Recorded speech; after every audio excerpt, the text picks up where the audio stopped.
அது ஃபீல் ஆகுதாடா உனக்கு?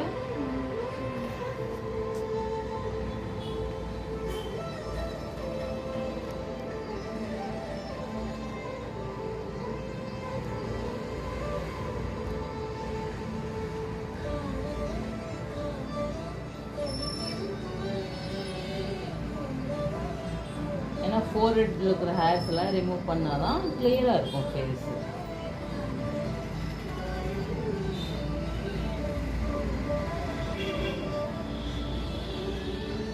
அது ஃபீல் ஆனால் தான் அந்த ஹேர்ஸ் ரிமூவ் ஆகுதுன்னு நமக்கு தெரியும்.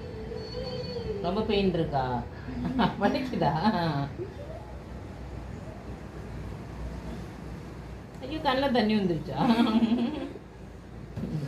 சரி போதும், நாளைக்கு எடுத்துக்கலாம்.